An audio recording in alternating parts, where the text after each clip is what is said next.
Have you ever felt unsettled without being afraid?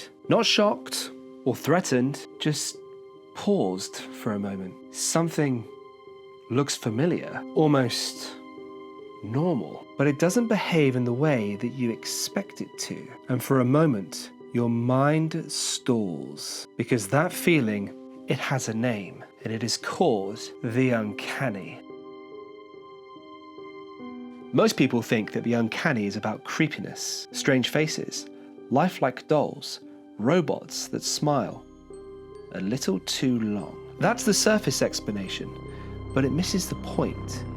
The uncanny isn't about fear, it's about ambiguity. It's what happens when your brain reaches for a category and nothing fits cleanly enough to grab hold of. You're not scared, you're interrupted. We like neat explanations. We tell ourselves that the uncanny is about monsters, technology, or horror. But if that were true, surely it wouldn't bother us this much. The truth is, we're perfectly capable to enjoy fictional fear. But what we struggle with is uncertainty that won't solve itself quickly. Because with the uncanny, it doesn't attack us. It simply refuses to clarify. Human beings rely on shortcuts, person or object, safe or dangerous, normal or abnormal.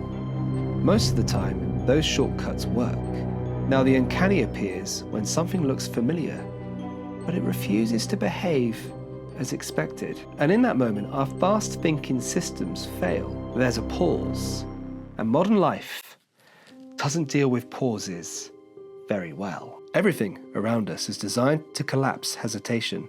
Scroll past it, label it, mock it, dismiss it, resolve the discomfort immediately and move on. So when something resists being simplified, it feels unnatural, not because it's wrong, but because it's slow. The uncanny is what happens when reality refuses to keep up with our demand for instant understanding. Now, in the present day, here's what's changed. The uncanny used to be rare. Today, it's everywhere. Not because the world has become stranger, but because we increasingly experience it at a distance, through screens, through filters, through scripts. We encounter faces that perform emotion, voices that repeat phrases instead of forming thoughts, confidence without comprehension. Everything looks human.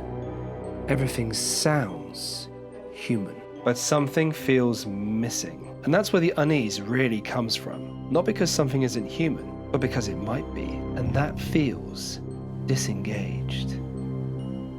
The strongest uncanny experiences today aren't visual, they're social. Conversations where no one is really present, opinions delivered without reflection, emotion without attention, human signals without any kind of conscious engagement behind them. Now, the uncanny doesn't make us cruel, but it does reveal something uncomfortable. How quickly we abandon patience when clarity is delayed. How fast we rush to simplify instead of staying with uncertainty. And how easy we become when we are forced to slow down and actually pay attention.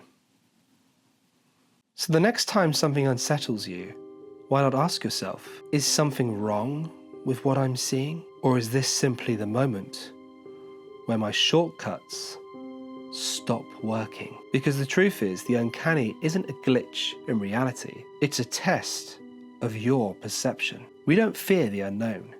We fear having to sit with it long enough to understand it honestly. Clarity doesn't come from speed. It comes from attention.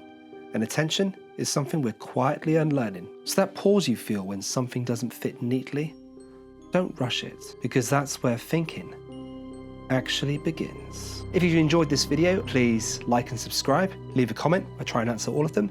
And yeah, hopefully we'll see you guys in the next one. Ta-ta for now.